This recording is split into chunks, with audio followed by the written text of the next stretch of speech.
Buenas tardes. A nombre de la Alcaldía de Iztapalapa y de la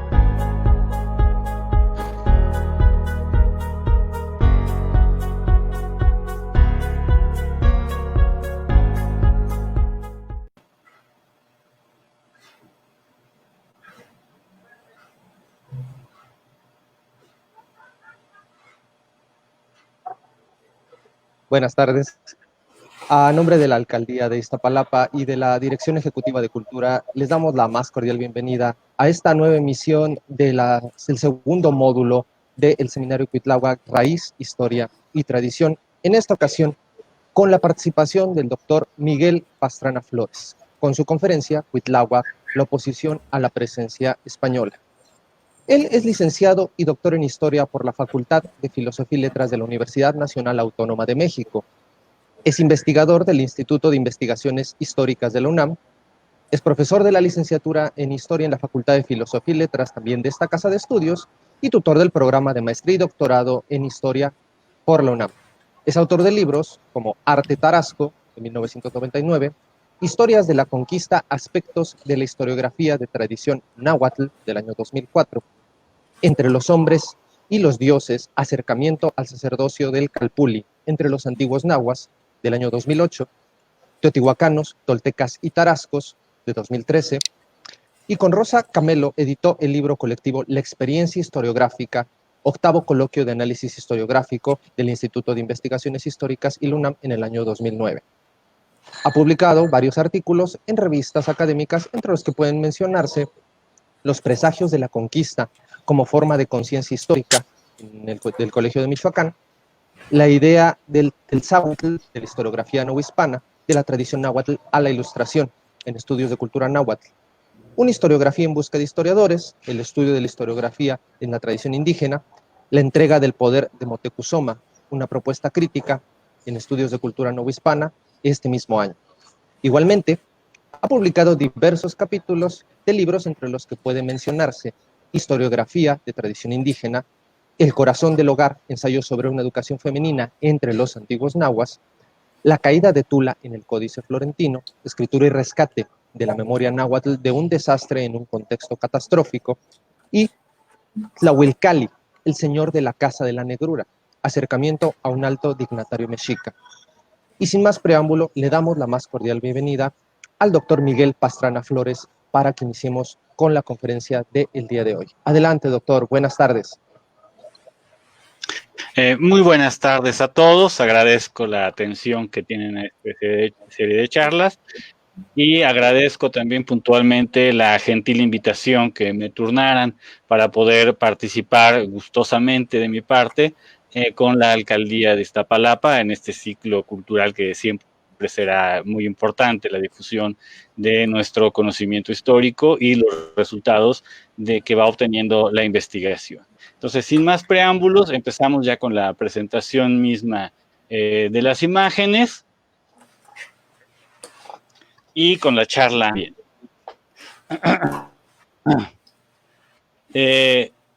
Aunque es muy famoso Cuitláhuac, sería el personaje, es más conocido como Cuitláhuac, aunque desde un punto de vista gramatical sería más preciso hablar de Cuitláhuac, porque la C es un locativo que se aplica a un lugar y no se aplicaría al personaje. Sin embargo, pues se le conoce tradicionalmente como Cuitláhuac y no hay mayor problema por mantenerlo. Cuitláhuac es un personaje particularmente notable, interesante, del largo proceso de transición y muy difícil transición entre la antigua Mesoamérica y lo que se va a ir constituyendo históricamente como el Nueva España o como el periodo colonial, que también así lo podemos conocer con mucha claridad. Es un personaje notable de ese periodo, es muy conocido, muy mencionado, pero al mismo tiempo tenemos escasa información sobre él. Puede parecer paradójico ser al mismo tiempo muy famoso y por otra parte que tengamos escasa información sobre el personaje. Pero esto es muy común de la época.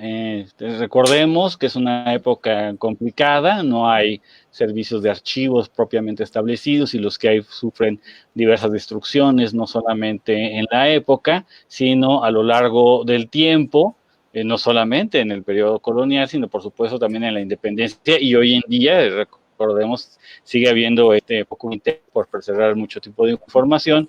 Entonces no es de extrañar que de pronto no tengamos toda la información que fuera menester para profundizar en este personaje. Sin embargo, contamos con una serie de datos, una serie de aspectos que podemos contextualizar para poder entenderlo de la mejor manera.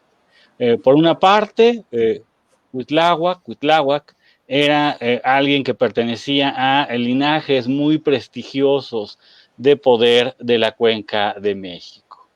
Era hijo de uno de los grandes tlactoanis, de uno de los grandes gobernantes de Tenochtitlan, Axayácatl, lo mencionamos como Axayácatl, pero esa es una castellanización.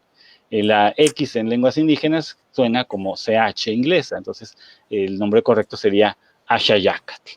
Es hijo de Axayácatl, un tlatoani muy, muy famoso, muy poderoso. Aquí lo vemos justamente en las láminas, representados los conquistas, los dominios que llegó a tener este importante personaje. Entonces está ubicado como Cuitláhuac como parte de la élite de poder de Tenochtitlan, de la élite náhuatl del centro de México, de la Cuenca de México, y por lo tanto pertenece a un grupo con una serie de valores muy claros, muy marcados respecto del ejercicio del mando, respecto de su papel como gobernantes, como guías del conjunto de la sociedad y una serie, por supuesto, de prácticas, de atribuciones que las tienen muy marcadas y que los definían con mucha claridad. Entonces su padre era por un lado Axayácatl y su madre, de la que no se ha recogido el nombre, de la que no tenemos constancia de su nombre, era la hija de Huehue Cuitlahuatzin, de su abuelo hereda el nombre, que era el gobernante de Iztapalapa. Cuitláhuac también era hermano del gran Moctezuma Xocoyotzin, mejor conocido como Moctezuma II. Entonces, este entorno en el que Cuitláhuac está inmerso en los linajes prominentes del centro de México, le permitió tener acceso a una educación privilegiada, a una educación esmerada. Como todos sabemos, él, por su pertenencia al grupo de mando, al grupo de los llamados pilis, y que sería, digamos, el grupo en general, el grupo de privilegio, dentro de los pilis había grupos de mayor privilegio que otros. Uno de ellos es el de los tlazopilis, que a la letra sería algo así como los hijos preciosos, los hijos notables. A esos tlazopilis, a estos hijos preciosos, pertenecen los tlatoanis, los cihuacóatl, los más grandes sacerdotes, los dirigentes de los ejércitos, a este grupo notabilísimo. Y son este grupo el que accede a las escuelas más reputadas donde se enseñaban los conocimientos de orden intelectual más relevantes, que conocemos como el Calmecac, justamente la lámina que tenemos, pues espero que tengamos enfrente, justamente es las dos escuelas principales, que había el Calmecac, y aunque abajo dice Cuitliacali, no es esa, es el Telpochcali. Entonces son los hijos de los pilis los que van al Calmecac y los hijos de los más iguales. La gente común es la que va a la otra escuela a formarse. Entonces, de ahí, aunque no tengamos datos precisos, por ejemplo, en qué año entró él a estudiar, cuánto tiempo estuvo en tales lados o quiénes fueron sus profesores, tenemos información en general acerca del carácter de esta escuela. Eran escuelas donde los niños entraban jóvenes y permanecían internos durante varios años y eran enseñados de una manera muy rigurosa. La disciplina en estas escuelas era rigurosísima. había abundantes castigos físicos que incluían golpes, por ejemplo, que incluían ser punzados con púas de maguey. Si alguien se portaba mal, podía ser agarrado a golpes, a palos, amarrado y aventado y dejado toda la noche ahí amarrado en medio del patio. Hoy en día, pues serían, un profesor que hiciera eso, pues sería objeto de una investigación judicial y terminaría en la cárcel. Es interesante eso porque para los nahuas la educación es otra cosa. La educación es extremadamente severa, sobre todo la educación de los futuros dignatarios, de quienes se van a hacer con el tiempo los mandatarios, quienes van a tener el control o el mando de la sociedad, son educados con gran severidad. Esto es importante para ir perfilando al personaje y al grupo social al que pertenece. Parte de esta enseñanza tenía que ver con el aprendizaje de conocimientos de orden intelectual y espiritual muy elevados, muy refinados, por ejemplo, el sacerdocio. Todos los hijos de los gobernantes, había una escuela paralela para las hijas de los gobernantes, donde se hacían el símil de la enseñanza varonil, se hacía en estas otras escuelas de mujeres. En el caso de estas escuelas de varones había mucho énfasis, por ejemplo, en iniciar en todo el conocimiento, en toda la ritualidad, en todo lo que tuviera que ver con conocimiento religioso. Participaban en muchísimas actividades rituales dentro de la escuela y, por ejemplo, en el caso de la lámina que estamos observando, vemos ahí a un pequeñuelo que va atrás de un sacerdote. Entonces se iniciaban también como ayudantes, como pequeños servidores de sacerdotes en todas las actividades del culto religioso para que lo fueran conociendo muy bien. Eran también instruidos en la observación de los astros, en la observación de las estrellas, de los planetas, porque para el mundo mesoamericano no eran astros, no eran objetos, sino eran manifestaciones divinas o de plano eran los dioses mismos los que estaban ahí manifestándose, y por lo tanto la observación de los astros era parte de la educación que todo futuro gobernante debería tener. También vemos en medio, vemos ahí a un personaje que está tocando un teponaztli. También había una enseñanza musical que era relevante tanto para el culto religioso como para en el futuro la vivencia entre el grupo de élite, que era muy dado justamente a estos disfrutes y estos goces de una serie de actividades, de cantos, danzas y bailes. Entonces había una instrucción ahí y muy importante de carácter religioso. Y todos los personajes importantes del mundo náhuatl y del centro de México en general eran personajes que tenían un conocimiento y una práctica muy depurada de los aspectos religiosos, para que vayamos entendiendo estos personajes. También participaban de diversos elementos de aprendizaje militar, el uso de armas, el establecimiento de combate cuerpo a cuerpo, pero sobre todo, como iban a ser la élite de mando, lo que más les interesaba no era tanto sus habilidades individuales, sino su capacidad de organización y de planeación general. Ellos se encargaban de la logística, se encargaban de la táctica, de la estrategia, del mando, de la preparación de los contingentes de guerreros, toda una serie de labores muy importantes, de la diplomacia que acompañaba el ejército bélico. Entonces, parte de esa enseñanza también tenía que ver con este aprendizaje militar. Al mismo tiempo, también aprendían una serie de técnicas, conocimientos, formas de ser, formas de comportamiento que los preparaban para convertirse en altos dignatarios, parecidos a nuestros funcionarios actuales. Y decimos dignatarios porque, ante todo, era una cuestión honorífica.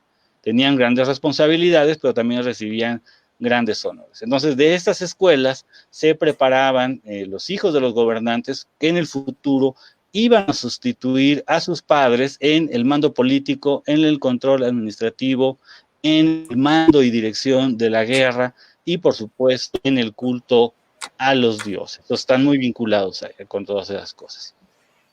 Culto a los dioses, como no simplemente como ejemplos, los cultos a Huitzilopochtli, a Tezcatlipoca, a Quetzalcóatl, solamente por mencionar a algunos de los dioses más prominentes de ese momento. Pero habría algunos otros más que serían relevantes en este conocimiento.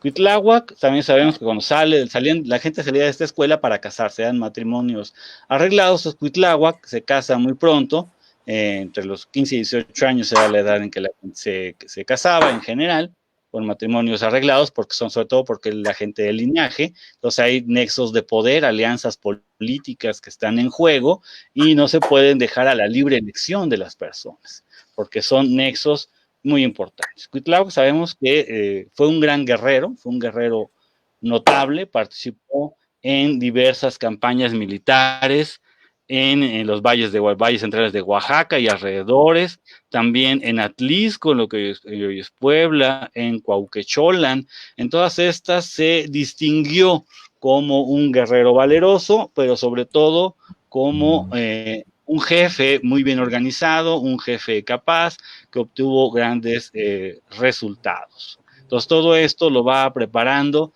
para hacerse del mando y se le va a otorgar justamente por la línea de su abuelo, por la línea materna, que en este caso va a pesar más. La línea materna se le va a otorgar en cierto momento, en una fecha que no se puede determinar momentáneamente, para gobernar Iztapalapa, que poco a poco se había construyendo también como una ciudad notable, muy notable del centro de México o Cuenca de México. Aquí tenemos a su hermano, a Moctezuma Xocoyotzin, que va a encabezar una de las formaciones políticas y económicas administrativas más importantes del centro de México, sin duda la más poderosa de Mesoamérica al momento del contacto con el mundo mediterráneo, que conocemos tradicionalmente como Triple Alianza, aunque el nombre náhuatl sería Excan-Tlatoloyan, que sería algo así como el lugar de la palabra o el lugar del mando de las tres sedes o las tres cabezas, que también se le menciona muchas veces ahí. Entonces no es propiamente en el sentido que nosotros le damos, o muy hollywoodense, por lo que hemos visto reiteradamente en películas, a partir del Imperio Romano, que es un imperio centralizado, con una legislación unificada para todos los territorios, en el que todos los miembros de los territorios están sujetos a una normalización cultural. Esa forma de ver el dominio es ajeno a Mesoamérica. Es otra forma de dominio que sería cuestión en otro momento de discutir. Estaríamos más cercanos a una confederación donde los mexicas y sus aliados texcocanos y tepanecas de Tacuba estarían más interesados en el control de la mano de obra y en el control de la producción a través del tributo, y no propiamente en el control del territorio, como nosotros lo concebimos. Bueno, esta institución, Excan-Tlaxtoloyan o Triple Alianza, se constituye como una alianza político-militar con alcances jurídicos y rituales sumamente importantes, y el momento del contacto, insisto, es la más importante organización político-administrativa de toda Mesoamérica. Tenemos otros mapas donde podemos ver algunas otras representaciones de ese tipo de dominios. Al frente de esta organización, el personaje más importante es el hermano de Cuitláhuac, que es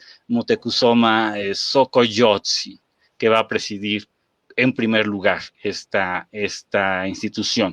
Generalmente es concebido, y van a encontrar ustedes muchísimo en las obras, sobre todo de difusión, o en obras que ya son un poquito viejitas, la idea de que es una especie de como de emperador, que es una especie de emperador oriental a la manera de Ciro el Grande, Nabucodonosor, o un personaje de estos. No, parece ser que no lo era, sino que más bien era alguien que presidía una organización de mando de orden colectivo. Era el más importante, era el más poderoso, pero no era el único mandatario. Se consultaban de manera colectiva diversos asuntos, por eso Excan-Tlaxtoloyan es de hablar, también es el lugar donde se habla, donde se acuerdan cosas. Era un lugar donde se reunían en grupo los importantes y discutían una serie de cuestiones sumamente relevantes para la época. Entonces iban teniendo eso. Al momento de que llega Moctezuma Xocoyotzin al mando del Excantlatoloyan y va imponiendo su hegemonía en la Cuenca de México, notamos un proceso muy importante de centralización del poder. Moctezuma fue un personaje que trató de hacer una transformación radical de las estructuras de mando, de las estructuras de poder del mundo náhuatl y del centro de México. Trató de transformar la Triple Alianza en una institución mucho más centralizada. Eso tiene que ver con lo que va a pasar después. Empieza a tratar de hacer eso, que es innovar, meter nuevas medidas, nuevas formas de organización, centrando el poder aún más en el grupo de mando, en los pilis, por una parte, por otra parte, centrando más el poder en Tenochtitlan, concentrándolo más. Tenochtitlan termina imponiéndose sobre las ciudades que aparentemente eran sus iguales, por lo menos en el ritual, que eran Tlacopan, Tacuba y Texcoco. Esa es parte de eso. Y concentrando el poder en el cargo que él mismo ostenta, el de Tlatoani. Trata de ir concentrando el poder. De ahí que se vaya impulsando un culto, una veneración, que ya existía desde antes, pero él va a exacerbar un culto, una veneración, un respeto desmesurado hacia su propia persona. Eso se manifiesta cuando en la Cuenca de México, en el resto de ciudades de la Cuenca de México,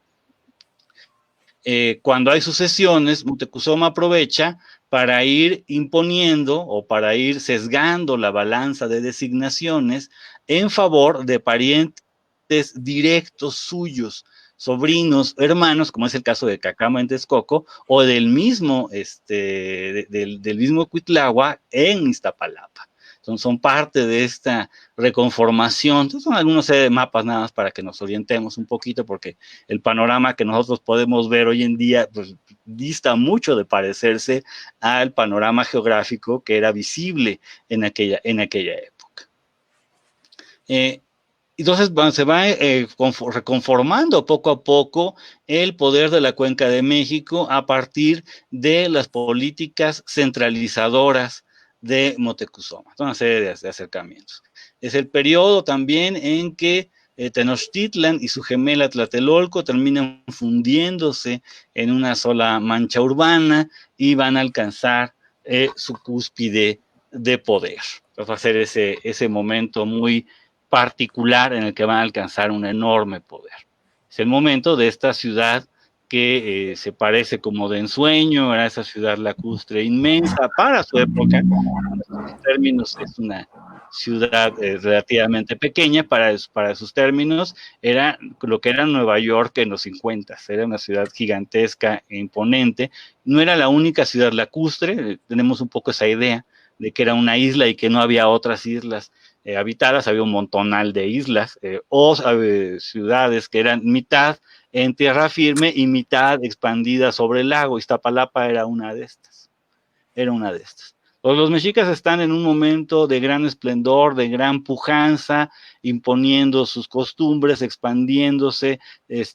Moctezuma está concentrando gran poder, pero al mismo tiempo eso genera muchos problemas. Por supuesto, los vecinos no estaban muy felices de que los tenochcas y sus aliados se expandieran. Por otra parte, los aliados no estaban muy felices ni contentos con que Moctezuma anduviera imponiendo a sus parientes en el mando de las ciudades de la Cuenca de México. Seguramente hubo muchas facciones, a veces se manifiestan, a veces no, que estaban en contra, que se oponían, que se sentían afrentadas, que se sentían sometidas, que estaban en profundo descontento. También, por supuesto, mucha gente común, más iguales, no estarían tampoco contentos con la concentración aún más grande de poder y, por tanto, de desigualdad del grupo de mando frente al resto de la población. Todo esto se manifiesta en una serie de tensiones, generalmente manifestados a través de mensajes religiosos o de visiones prodigiosas. Pero ahí se manifiesta justamente que era por un lado, era una ciudad y una entidad política muy pujante, poderosa, pero por otro lado, era una sociedad que estaba en fuerte tensión, que tenía tensiones potencialmente destructoras y que además enfrentaba enemigos poderosísimos, como Meztitlán, como Tlaxcala, como Yopitzingo y los más terribles adversarios de los mexicas, que eran los tarascos de Michoacán, que eran extremadamente fuertes y que además tenían una serie de ventajas sobre los propios tenochcas. Entonces da en este momento de transición, este momento de transición que por un lado hay un proceso de concentración de poder y por otro lado hay fuertes tensiones y fuertes diferencias tanto en la ciudad de Tenochtitlan, en su sociedad como su entorno, cuando se va a dar el encuentro con Europa, con el mundo mediterráneo, que va a ser además paulatino. Primero van a llegar primeras noticias. Recordemos que los españoles y sus aliados van a llegar a Antillas en 1492 y el contacto con Mesoamérica es en 1517. Se pasan bastantes años, 23 años, de contactos que son leves, pero que están ahí de por medio. Seguramente hubo naufragios, hubo avistamientos lejanos, hubo contactos con mercaderes mayas que ellos sabemos que iban a Antillas a comerciar, hubo noticias diversas, seguramente hubo restos de barcos hundidos, mástiles, maderos, telas, cadáveres, toda una serie de objetos que decían que algo extraño pasaba en la costa. Esto se manifiesta en los relatos de la conquista de tradición indígena, este estado de zozobra, este estado de incertidumbre, de inquietud social, se manifiesta literariamente, historiográficamente, a partir de la mención de los famosos augurios, de los famosos presagios de la conquista, que nosotros no vamos a mencionar, no vamos a adentrarnos en eso es una conferencia por sí misma, pero nos habla un poco de ese ambiente muy peculiar de zozobra, de inquietud social que se está manifestando. Entonces, de 1517 ya hay una serie de contactos. 1517, la expedición de Hernández de Córdoba, que se pierde, llega a Cozumel, bordea parte de la costa de Veracruz, llega hacia Tabasco y se regresa, pero los tenochcas saben de eso. Moctezuma Xocoyotzin en Tenochtitlan está al tanto de la presencia de esta expedición, tanto así que la siguiente expedición, la de Juan de Grijalva, 1518, ya es esperada. Ya están, los mexicas ya saben de ella y tienen vigías en la costa y tienen guarniciones en la costa esperando tomar contacto con los extraños para saber qué son, quiénes son.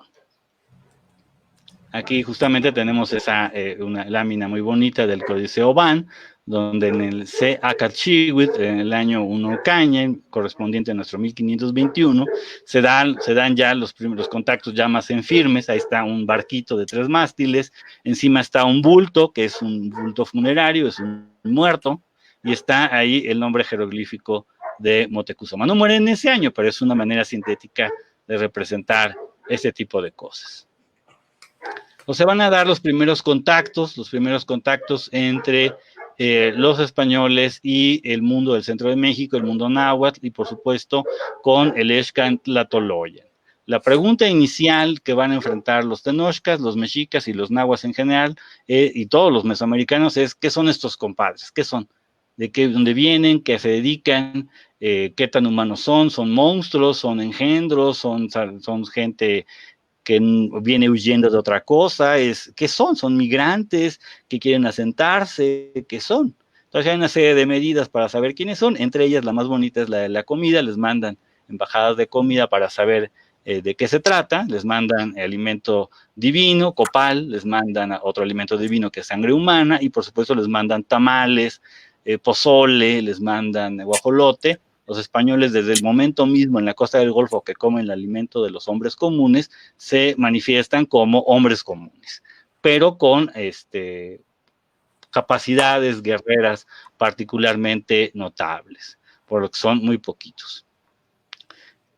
Esta situación, ¿verdad?, de que son personajes extraños, poderosos militarmente, al mismo tiempo son escasos, no se sabe muy bien quiénes son, va a ser aprovechado y medido de muy diversa manera por los distintos grupos indígenas. Muy pronto en la costa del Golfo, los indígenas de Zempoala y Quiahuistlan van a entrever la posibilidad de establecer una alianza político-militar con estos personajes. Ellos son los que van a encabezarla, los que van a proponerle a Cortés inicialmente hacer la alianza, y son quienes van a establecer el contacto con los tlaxcaltecas, con los gobernantes de Tlaxcala, que por supuesto no aceptarán a la primera que puedan ser aliados. Primero les van a mandar un grupo de otomíes a enfrentarlos militarmente, ve que son importantes, que son buenos, entonces los aprovechan para sus propias políticas internas. Entonces, al principio, esta gran alianza hispano-indígena que permite a Cortés formar un primer ejército importante es, en primer término, una iniciativa de grupos indígenas.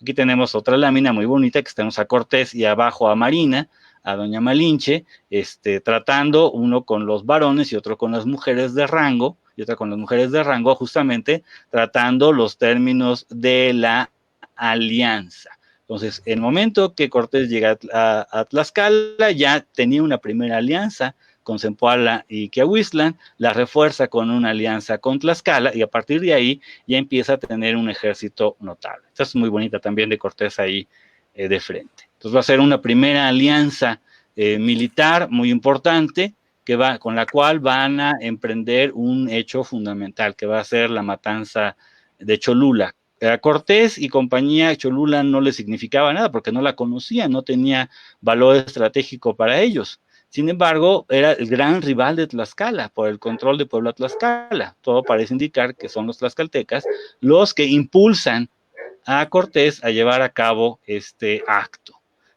aprovechando a los españoles en su propio beneficio. Claro, por supuesto, después Cortés cobrará el favor y lo utilizará en su propio beneficio, así son las alianzas políticas. En este momento, por supuesto, la Triple Alianza está discutiendo, los manos de la Triple Alianza están discutiendo qué es lo que deben hacer, qué es lo que van a hacer frente a esta persona, a este grupo, a esta alianza, insisto, esta alianza hispano-indígena que ya para ese momento es muy fuerte y que ha demostrado que tiene capacidades militares notables. A nosotros nos puede parecer un poco extraño la reacción, pero pensemos que el Excantlatoloyan, los mexicas, eran el grupo más poderoso de toda Mesoamérica. Nadie había podido con ellos hasta ese momento. Habían perdido algunas batallas, pero nunca habían perdido una guerra. Estaban en plena expansión, en plena consolidación. Cuando llegan estas gentes raras, extrañas, y los mexicas lo que hacen es tratar de saber quiénes son y tratar de vincularse con ellos para obtener información y establecer contactos. Parece que los ven sobre todo como embajadores de un gobernante extraño al que no conocen. Recordemos que el mundo mesoamericano concebía al universo, al cosmos humano como una isla que acababa justamente en la costa. Entonces estos señores decían que venían de más allá. Es como si nosotros viéramos gente que viene de otra dimensión, para que nos entendamos. Para ellos era como un desembarco extraterrestre, para nosotros sería como el equivalente. Entonces los tenochcas lo que están haciendo es midiendo al enemigo, y como son pocos, siguen pensando que no van a ser problemáticos. Ahí, por supuesto, va a haber una serie de disputas. Se van a reunir los poderosos, los importantes del Excantlatoloyan, hay constancia documental de ello, y discuten en diversos momentos qué hacer. Hay varias posiciones. Unas dicen, encabezadas por Cacama, por ejemplo, que se les reciba como embajadores en Tenochtitlan y que si se portan mal, ahí los van a matar. Otros, como Cuitláhuac, tienen una posición mucho más combativa y son de la opinión que no debe permitírseles la entrada a Tenochtitlan. Finalmente se impone la primera posición, que es un error de cálculo. En política todo es cálculo. Cualquiera que haya participado en política, así sea en su casa o en su barrio, sabe que una gente tiene ciertas ideas, pero no necesariamente se establece. Entonces hay una decisión colectiva. ¿Sí? Una vez que el colectivo, por mayoría o por voto de calidad del Tlatoani, el Güey Tlatoani, Motecuzoma, deciden una acción, todo el grupo va en conjunto y avala esa acción. No se les va a permitir la llegada, el continuar el avance, hasta la llegada a la Cuenca de México.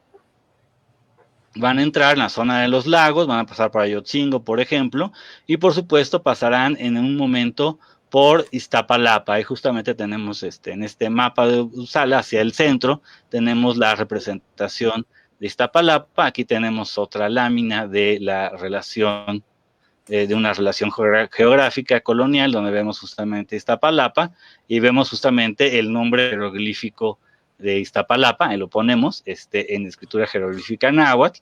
Viene de Iztapal, que es de Iztapal, losa para enlosar según Molina, el atl, que es agua, entonces se leería algo así como Iztapala y le agregarían el pan, es decir, es como una especie de abreviatura. Los nahuas trabajaban mucho con abreviaturas, nosotros lo solemos usar también. Entonces este es el nombre jeroglífico, en escritura jeroglífica de Iztapalapa. También es una zona lacustre. Ahí entonces Cuitláhuac conoce desde antes a los españoles porque es uno de los emisarios constantes de la Triple Alianza y es quien los recibe en Iztapalapa. Quien toma contacto con ellos en Iztapalapa y es quien los recibe ahí mismo en un lugar que además era muy importante, muy relevante. Por ejemplo, cómo describe la Iztapalapa que gobernaba Cuitláhuac, cómo la describe Bernal Díaz del Castillo. Vale la pena que nos detengamos en un par de párrafos.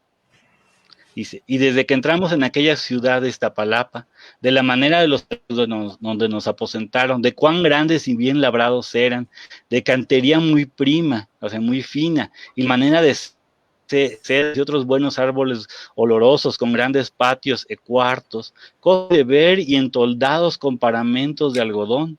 Después de bien visto todo aquello, fuimos a la huerta del jardín, que fue cosa muy admirable de verlo y pasearlo, porque no me hartaba de mirar la diversidad de árboles y los olores que cada uno tenía, y andenes llenos de rosas y flores, y muchos frutales y rosales de la tierra, y un estanque dulce dentro de las casas que habitaba Cuitláhuac.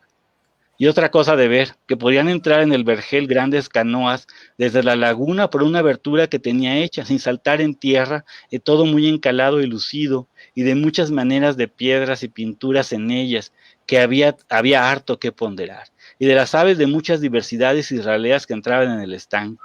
Digo otra vez que lo estuve mirando, que no creí que en el mundo hubiese otras tierras descubiertas como estas, porque en aquel tiempo no había Perú ni memoria de él.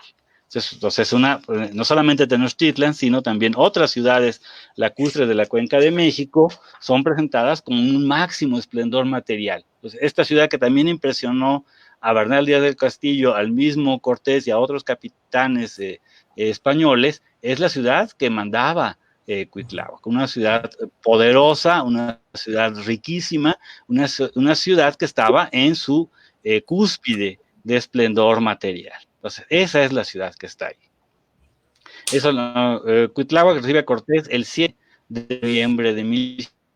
Al día siguiente, Cuitláhuac sale muy temprano y llega a Tenochtitlán y ahí va a esperar junto con Moctezuma el encuentro con Hernando Cortés sobre la calzada de Iztapalapa, en la continuación de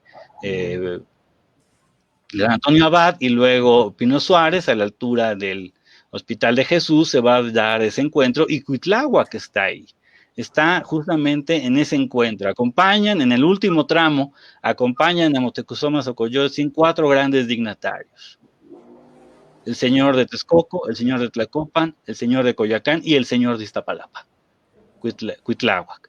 Y aparentemente en el último tramo están solamente 2, uno a cada lado de él, y uno de ellos es Cuitláhuac. Tal era el lugar que ya había alcanzado Iztapalapa y su gobernante en la representación y en la parafernalia del poder y de los contactos políticos con estos personajes. Entonces, está ahí presente en el encuentro entre estos dos personajes. Incluso hay una referencia muy interesante, ¿verdad?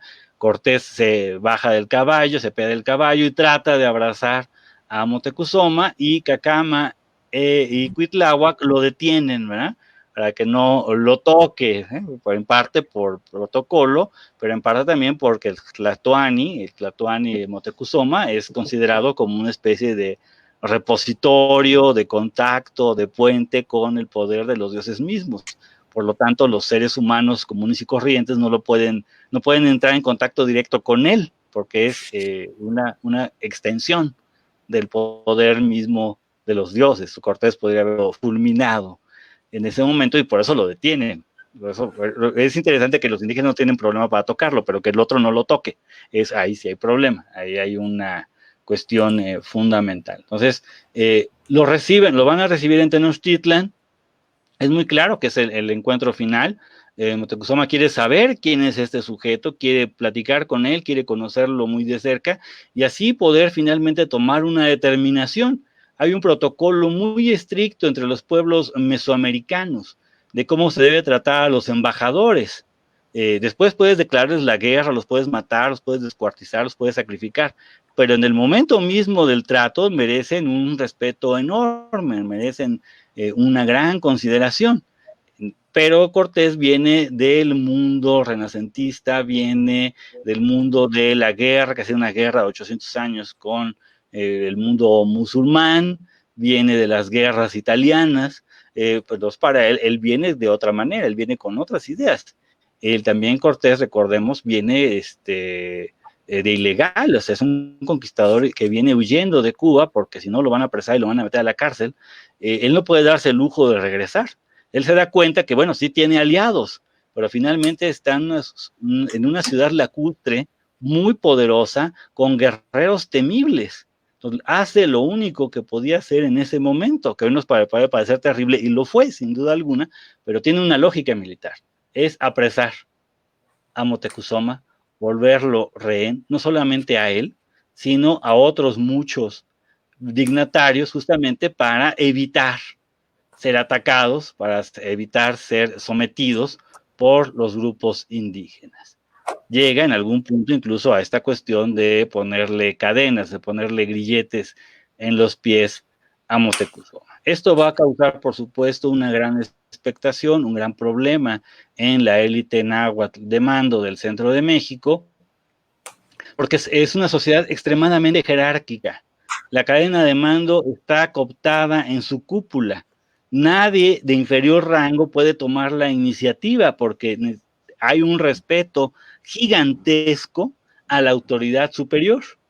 El que va a tratar de iniciar una serie de pláticas, una serie de arreglos para atacar a los adversarios y liberar a Moctezuma es Cacama de Texcoco, lo va a secundar Cuitláhuac y algunos otros gobernantes de la Cuenca de México, pero como siempre pasa, alguien denuncia a los conspiradores, son detenidos y son apresados. Entonces llegó un momento que Cortés tenía cautivo a Moctezuma, al señor de Tacuba, de Tlacopan, al señor de Texcoco, al de Coyoacán, al de Catepec, al de Iztapalapa, al Cihuacóatl y a un montón más, a los máximos sacerdotes también los tenía presos.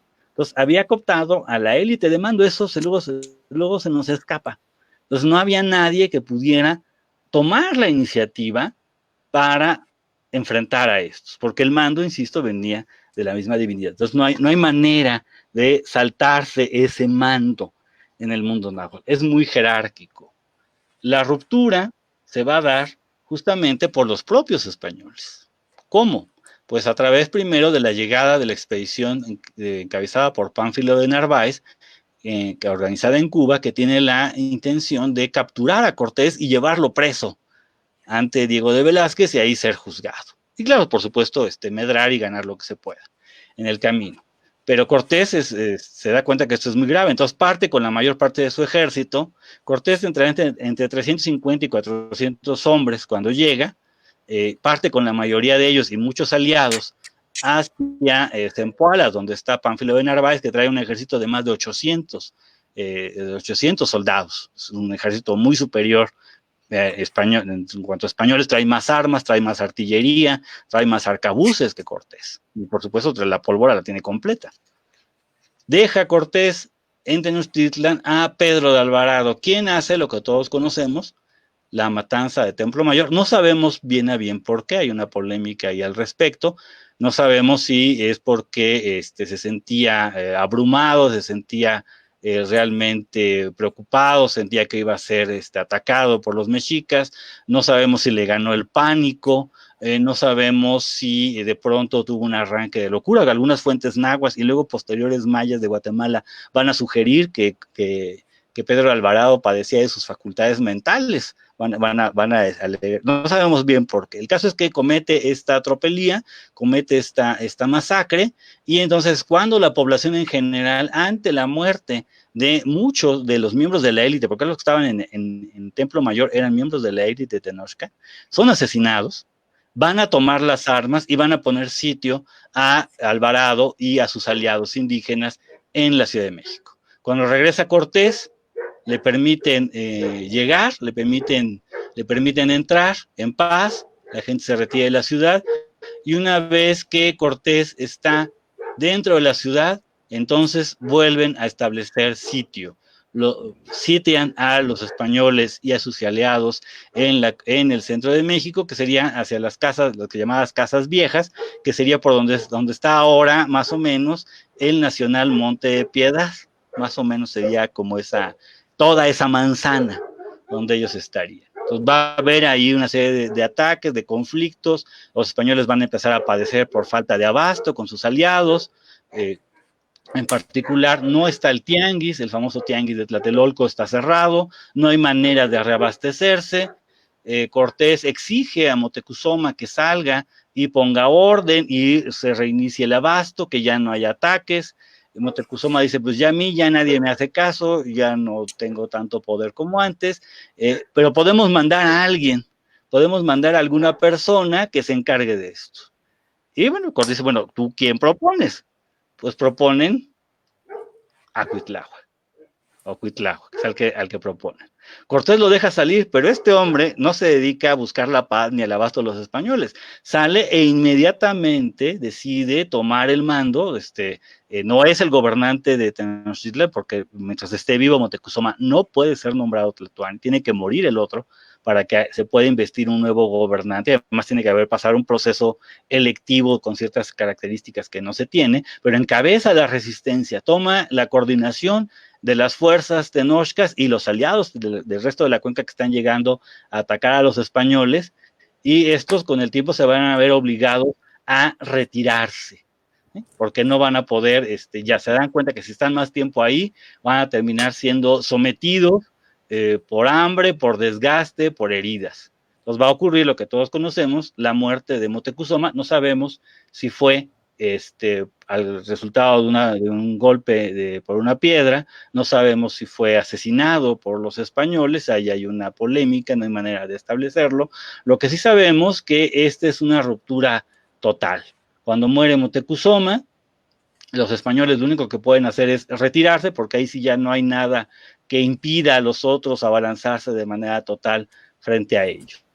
Lo van a hacer de noche, cuentan las crónicas que salen de noche, y que es una voz femenina de una mujer que sale a tomar agua. Posiblemente más que una mujer sea la encarnación misma de la diosa madre Cihuacóatl, la que está ahí representada a través de una mujer que llama en la noche, que grita en la noche, y asusa, convoca a los guerreros tenochcas, mexicas, a enfrentar a los españoles y vencerlos.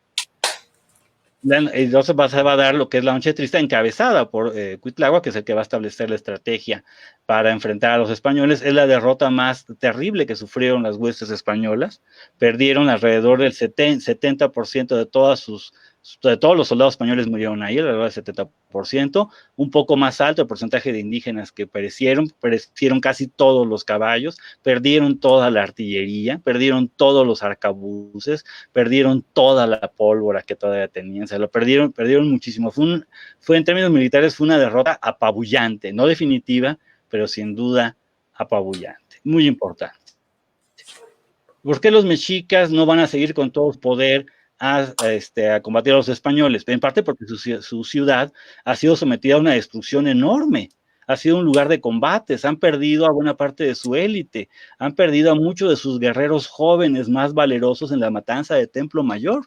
Entonces mandan las fuerzas que pueden para enfrentar a los otros. Solamente hay una batalla importante, que es la de Otumba, solamente esa, y los españoles van a poder llegar hasta Tlaxcala, donde los señores de Tlaxcala tuvieron una disyuntiva de, o romper la alianza con los españoles y masacrarlos y acabarlos ahí todas, o honrar su palabra y continuar enfrentando al enemigo. Esa es una de las inflexiones fundamentales del proceso de conquista. Deciden hacerlo. Mientras tanto, Cuitláhuac está en Tenochtitlan y está organizando muchas cosas. La ciudad, insisto, ha sido destruida, combates, ha habido uso de artillería en medio de la ciudad. Entonces, eso implica, por supuesto, el trabajo de obras públicas para reconstruir. Las acequias han sido asolvadas, muchos puentes han sido devastados, hay muchísimos muertos en los lagos, en los canales. Hay que levantarlos, hay que restablecer el abastecimiento de la ciudad. Durante el sitio hubo infinidad de conflictos fuertísimos entre los diferentes grupos nahuas. Hay que poner orden.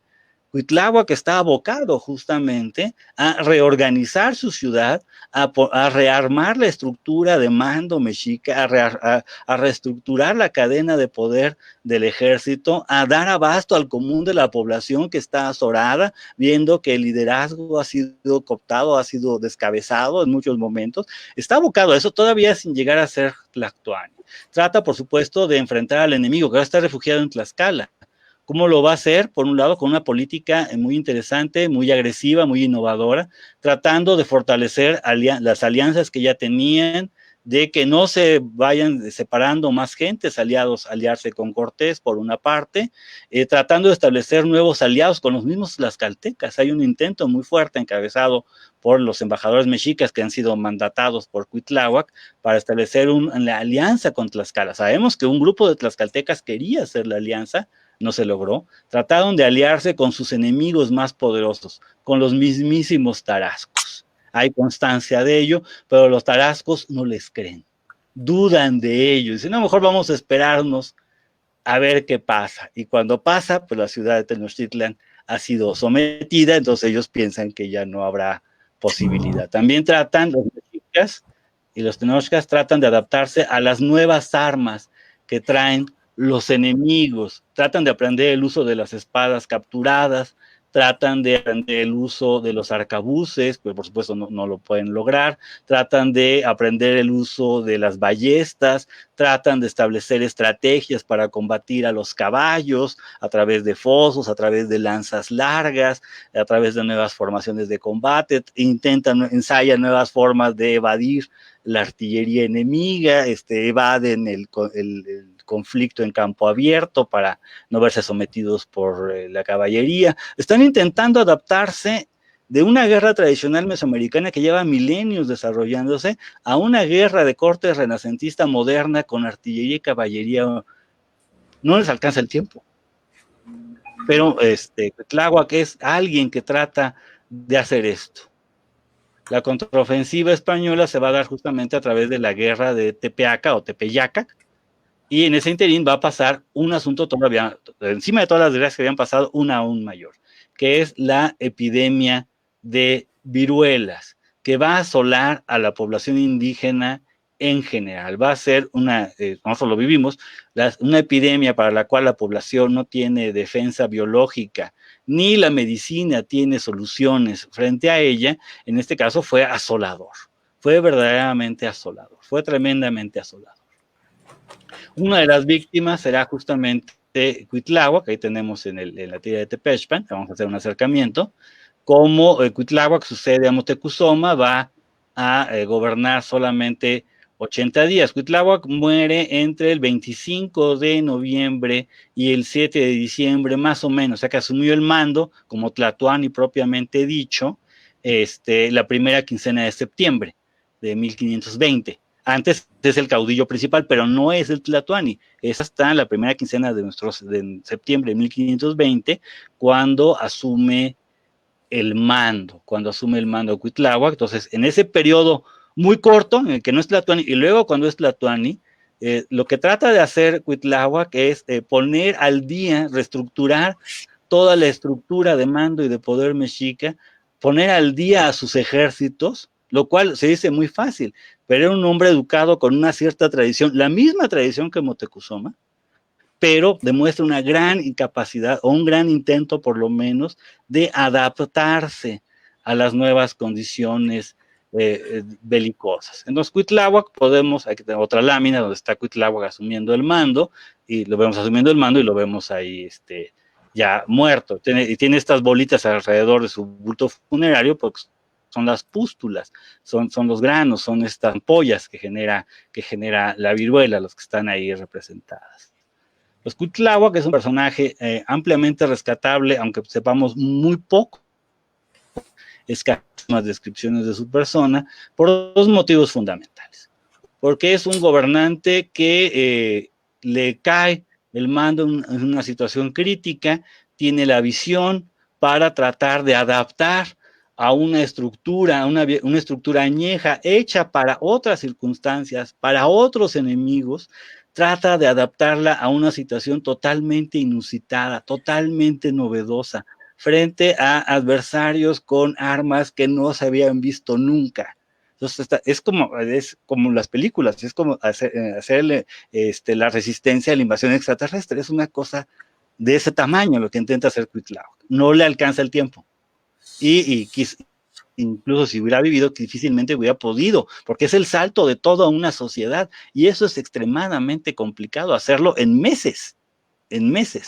Y por otro lado, también es muy rescatable, porque Cuitláhuac, frente a su hermano, que era un gobernante carismático, poderoso, en la cúspide de su prestigio, con una enorme capacidad de organización ya demostrada y probada en el pináculo de sus éxitos, Cuitláhuac fue un miembro del consejo que fue capaz de opinar distinto que él, que fue capaz de llevarle la contraria, hasta donde se le podía llevar la contraria, sin mayores riesgos, ¿sí? Es decir, saben que no lo reciban, porque no sabemos qué va a pasar, y si lo recibimos en una de estas, pues ellos nos van a descabezar y ellos van a ocupar el mando que nos corresponde a nosotros.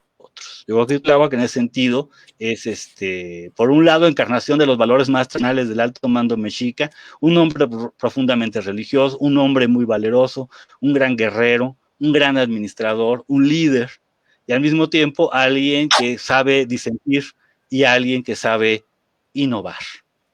Yo creo que con esto podríamos terminar la charla de hoy y podríamos abrir una ronda de preguntas. Pues muchísimas gracias, doctor, por su participación. El doctor Miguel Pastrana Flores, que nos acompañó el día de hoy. Muy interesante, titánica la labor que Cuitláhuac pues recibe en sus hombros al tomar el mando como Tlatoani. Hay algunos comentarios que ya han hecho a lo largo de la presentación. Recordarles a quienes nos siguen a través de Facebook que pueden hacer sus preguntas en esta misma publicación, y también que para poder acreditar la asistencia tienen que enviar un correo en la primera media hora después de la transmisión a seminario.cuitláhuac.2020@gmail.com para tener la constancia de su participación. Irma Yolanda Galicia Cruz pregunta, ¿se requerían características especiales para pertenecer al ejército? Doctor, ¿qué nos puede decir? Muy buena pregunta. Depende de qué nivel estemos hablando. El grupo de mando, los grandes jerarcas, pertenecían al grupo de poder, eran pilis. Los que mandataban la guerra, los que establecían qué guerra se hacía, cuál no se hacía, los que organizaban los almacenes, los sistemas de abasto, porque siempre nos imaginamos el combate directo, pero para que la gente entable combate hay que alimentar a los ejércitos. Entonces son los que establecen las rutas de abasto, los que establecen los campamentos, todo esto. Hay una élite muy clara, los que definen la táctica y la estrategia. Luego tenemos una segunda capa, que son los guerreros experimentados, los que han demostrado una gran capacidad en el combate. Esos podían ser de origen más iguales, de origen común, podrían ser simples campesinos, podrían ser hijos de las partes humildes, pero que hubiera llegado en la guerra ya con una capacidad probada. Entonces esos también eran como los mandos que iban más medios de un ejército actual, y la gran masa, el gran conjunto de guerreros, eran hombres jóvenes solteros que pagaban parte de sus obligaciones tributarias en trabajo. La guerra era concebida como un trabajo más. El mismo Huitzilopochtli trabaja, y su trabajo, en el caso de Huitzilopochtli, es hacer la guerra. El trabajo de Tlaloc es dar lluvia y buena lluvia, no mandar heladas, ni granizos, ni cosas de esas. Entonces los dioses también trabajan. Ahora que estamos para el Día de Muertos, también se concibe que incluso los muertos también trabajan. Se les entierra con instrumentos de trabajo, pues para que desde el más allá ayuden a los vivos a vivir y a subsistir. Entonces, esa sería, en muy genérico, esa sería la respuesta. Muchísimas gracias. Ya que menciona el Día de Muertos, van a tener mucho trabajo en estos 2 días. Sí, Michael Ángel Polvorilla Cortés pregunta, ¿qué fuentes se pueden consultar para saber más de Cuitláhuac y del contexto de la conquista? perfecto, muy bien. En cuanto a fuentes, yo te recomendaría que empezaras por la clásica antología del maestro Miguel Leo Portilla, Visión de los Vencidos. Es una magnífica entrada al asunto y está acompañada de una muy buena bibliografía que puede ampliar tu conocimiento al respecto del asunto. Como obras generales de Durán en particular es quizás la mejor crónica, la más amena, la mejor para iniciar sin ser profesional, sea la mejor de todas por su carácter de novela. Y por el lado español, porque también ellos son los que lo conocieron, son los que conocieron ese mundo, al tiempo que lo destruían, lo describían, sin duda Bernal Díaz del Castillo. Sin duda es Bernal Díaz del Castillo el más importante cronista del lado español. En cuanto a estudios modernos que te pueden ayudar mucho en una primera entrada, yo recomendaría muchísimo el viejo libro de don Manuel Orozco Iberra, ya que nadie cita porque es mexicano, en la historia antigua de la conquista de México, el tomo cuarto está dedicado a la conquista, pero don Manuel, ¿verdad? Uno siempre tiene que regresar a don Manuel, no importa que uno haya leído el último grito de la moda en Europa, hay que regresar a don Manuel, consultar todo lo contable en su momento y en general un texto muy, muy confiable. De los modernos, es muy recomendable el libro de Hugh Thomas, La Conquista de México. A mí me gusta más don Manuel, pero Hugh Thomas es una versión actualizada, es una versión moderna, y con esos dos te puedes en el asunto.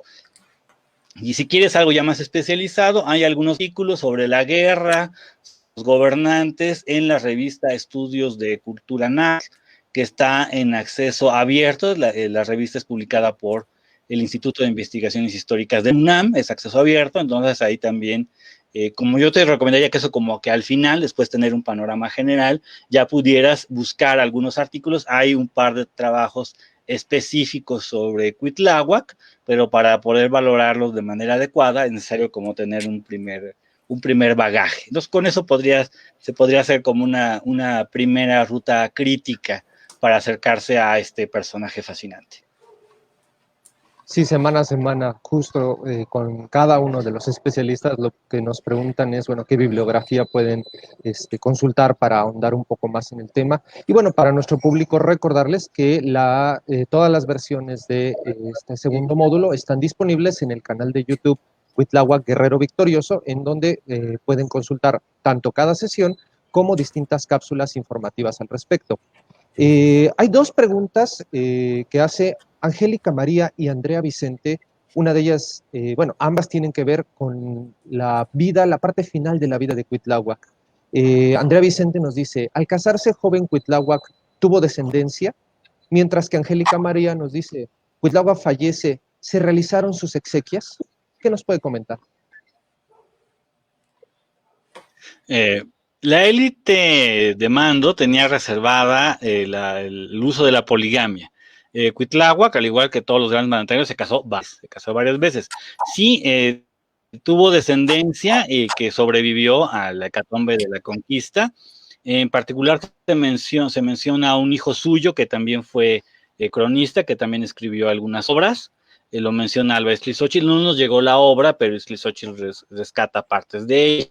Y también tuvo varias hijas que fueron conocidas por cronistas coloniales cuando las menciona como mujeres muy respetables y mujeres que además heredaron parte del mando, que eso también es muy importante aclararlo. O sea, no fueron segundonas, fueron mujeres que heredaron el mando y que en cierto momento cogobernaron con su hermano Iztapalapa en la parte indígena. Entonces también están ahí, hay algunas menciones acerca de ellas, y posiblemente en los archivos se encuentre más información, pero sí están de los hijos. Su último matrimonio con la famosa Tecuixpo, que era gente de Motecuzoma, que era una de las hijas, era sobrina de Cuitláhuac, niña, tenía 10 años, entonces con ella nomás fue una cuestión de alianza política, refrendar la alianza entre el linaje de Iztapalapa y el linaje Tenochca en la crisis política, pero realmente pues era una niña y era su sobrina.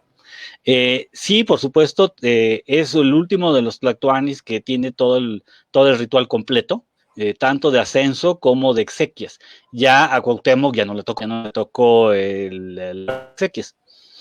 Cuitláhuac es el último tlatoani que tiene el ritual completo, y sí, hay una serie de menciones acerca de ese ritual, y parte está en los códices que acabamos de poner, que es justamente parte de este ritual, es un envoltorio, un bulto funerario del gobernante, que era incinerado junto con muchas de sus riquezas, y las cenizas eran depositadas en urnas sagradas. Tenemos algunos ejemplos de esas urnas, pero no tenemos las cenizas, eso se perdió, pero sí tenemos algunos ejemplos de ello. Sí, justamente al ser muy poco el tiempo que gobierna, pues queda siempre esta duda y sobre todo ya estando la epidemia de si se realizaron estos rituales. Muchísimas gracias por sus comentarios. Hay más preguntas que está haciendo la audiencia, sin embargo, pues el tiempo que tenemos es limitado. Quisiéramos agradecer nuevamente al doctor Miguel Pastrana Flores por su excelente conferencia del día de hoy y recordarles a todos quienes asistieron a esta reunión que el próximo viernes 13 de noviembre tenemos la participación de la maestra Ana María Velasco con la conferencia Los Jardines de Iztapalapa. Doctor, nuevamente, muchísimas gracias por su participación y a todos aquellos que nos acompañaron a nombre de la Alcaldía de Iztapalapa y la Dirección Ejecutiva de Cultura, muchísimas gracias. Recuerden que aún seguimos en contingencia sanitaria, que aunque estemos en esta conmemoración del Día de Muertos, guardemos siempre las medidas de sana distancia. Muchísimas gracias nuevamente y no olviden enviar un correo. Aquí preguntaban seminario.cuitláhuac.2020 para poder acreditar su asistencia. Nos vemos entonces el próximo 13 de noviembre. Doctor, muchísimas gracias y un saludo a Sandra Ler, quien nos acompañó en la interpretación de lengua de señas mexicanas. Buenas noches a todos y hasta luego.